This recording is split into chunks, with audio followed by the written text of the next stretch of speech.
Hello students, welcome to my channel successful academy চ্যানেলের পক্ষ থেকে আপনাদের জানাই স্বাগত। আজকে আমাদের টপিক হচ্ছে WBSSC group D special class 6 এবং যারা স্পেশাল ক্লাস 1 থেকে স্পেশাল ক্লাস 5 পর্যন্ত না দেখেছেন তারা অতি অবশ্যই এই ভিডিওর ডিসক্রিপশন বক্সে একটি প্লেলিস্টের লিঙ্ক দেওয়া থাকবে। সেই লিঙ্কে ক্লিক করে আপনারা স্পেশাল ক্লাস 1 থেকে 5 পর্যন্ত অতি অবশ্যই দেখে নেবেন। তাহলে চলুন ভিডিওটি শুরু করা যাক। তাহলে আমাদের ফার্স্ট কোশ্চেন আছে, ভারতের সংবিধানের প্রস্তাবনায় কতটি আদর্শ উল্লেখ আছে? চারটি অপশান আছে, 3, 4, 5, 6। চারটি অপশানের মধ্যে রাইট অ্যান্সার হবে 5, অপশান সি হচ্ছে সঠিক উত্তর। তারপর নেক্সট কোশ্চেন, পশ্চিমবঙ্গের বর্তমান রাজ্যপালকে? চারটি অপশান আছে, জগদীপ ধনকর, সিবি আনন্দ বোস, গোপালকৃষ্ণ গান্ধী, KM জোসেফ। চারটি অপশানের মধ্যে রাইট অ্যান্সার হবে সিবি আনন্দ বোস, অপশান বি হচ্ছে সঠিক উত্তর। তারপর নেক্সট কোশ্চেন, আনন্দমঠ উপন্যাসের লেখককে? চারটি অপশান আছে, শরৎচন্দ্র চট্টোপাধ্যায়, বঙ্কিমচন্দ্র চট্টোপাধ্যায়, রবীন্দ্রনাথ ঠাকুর, বিভূতিভূষণ বন্দ্যোপাধ্যায়। চারটি অপশানের মধ্যে রাইট অ্যান্সার হবে বঙ্কিমচন্দ্র চট্টোপাধ্যায়, অপশান বি হচ্ছে সঠিক উত্তর। তারপর নেক্সট কোশ্চেন, ভারতের প্রথম রাষ্ট্রপতি কে ছিলেন? চারটি অপশানের মধ্যে রাইট অ্যান্সার হবে রাজেন্দ্র প্রসাদ, অপশান এ হচ্ছে সঠিক উত্তর। তারপর নেক্সট কোশ্চেন, জল জীবন মিশন কোন মন্ত্রকের অধীনে? চারটি অপশানের মধ্যে রাইট অ্যান্সার হবে জলশক্তি মন্ত্রক, অপশান বি হচ্ছে সঠিক উত্তর।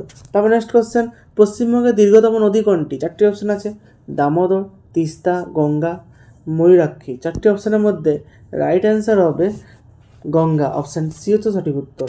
তারপর নেক্সট কোশ্চেন, ভারতের জাতীয় খেলা কোনটি?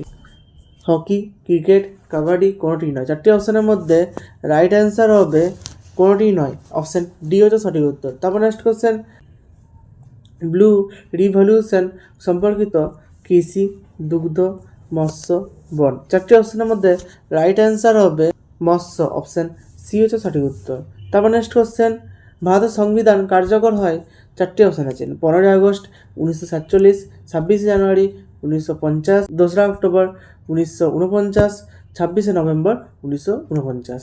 চারটি অপশানের মধ্যে রাইট অ্যান্সার হবে 26শে জানুয়ারি 1950, অপশান বি হচ্ছে সঠিক উত্তর। তারপর নেক্সট কোশ্চেন, রবীন্দ্রনাথ ঠাকুর কোন সালে নোবেল পুরস্কার পান? চারটি অপশান আছে, 1905, 1911, 1913, 1920। চারটি অপশানের মধ্যে রাইট অ্যান্সার হবে 1913, অপশান সি হচ্ছে সঠিক উত্তর। তারপর নেক্সট কোশ্চেন, সূর্যের আলো পৃথিবীতে পৌঁছাতে সময় লাগে প্রায় 4 মিনিট, 6 মিনিট, 8 মিনিট, 10 মিনিট। চারটি অপশানের মধ্যে রাইট অ্যান্সার হবে 8 মিনিট, অপশান সি হচ্ছে সঠিক উত্তর। তারপর নেক্সট কোশ্চেন, মানব দেহে সবচেয়ে বড় অঙ্গ কোনটি? চারটি অপশান আছে, লিভার, ফুসফুস, ত্বক, হৃৎপিণ্ড। চারটি অপশানের মধ্যে রাইট অ্যান্সার হবে ত্বক, অপশান সি হচ্ছে সঠিক উত্তর। তারপর নেক্সট কোশ্চেন, অপারেশন ফ্লাড সম্পর্কিত কৃষি, মৎস্য, দুগ্ধ উৎপাদন, সেচ। চারটি অপশানের মধ্যে রাইট অ্যান্সার দুগ্ধ উৎপাদন, অপশান সি হচ্ছে সঠিক উত্তর। তারপর নেক্সট কোশ্চেন, ভারতের প্রথম মহিলা প্রধানমন্ত্রী কে ছিলেন? চারটি অপশান আছে, সরোজিনী নাইডু, প্রতিভা পাটিল, ইন্দিরা গান্ধী, সুষমা স্বরাজ। চারটি অপশানের মধ্যে রাইট অ্যান্সার হবে ইন্দিরা গান্ধী, অপশান সি হচ্ছে সঠিক উত্তর। তারপর নেক্সট কোশ্চেন, কম্পিউটারের মস্তিষ্ক বলা হয়? চারটি অপশান আছে, মনিটর, কিবোর্ড, CPU, মাউস। চারটি অপশানের মধ্যে রাইট অ্যান্সার হবে CPU, অপশান সি হচ্ছে সঠিক উত্তর। তারপর নেক্সট কোশ্চেন, ভারতের সবচেয়ে জনবহুল রাজ্য কোনটি? চারটি অপশান আছে, মহারাষ্ট্র, বিহার, পশ্চিমবঙ্গ, উত্তরপ্রদেশ। চারটি অপশানের মধ্যে রাইট অ্যান্সার হবে উত্তরপ্রদেশ, অপশান ডি হচ্ছে সঠিক উত্তর। তারপর নেক্সট কোশ্চেন, ভারতের জাতীয় সঙ্গীত কে রচনা করেন? চারটি অপশান আছে, বঙ্কিমচন্দ্র, রবীন্দ্রনাথ ঠাকুর, নজরুল ইসলাম, সুভাষচন্দ্র বসু। চারটি অপশানের মধ্যে রাইট অ্যান্সার হবে রবীন্দ্রনাথ ঠাকুর, অপশান বি হচ্ছে সঠিক উত্তর।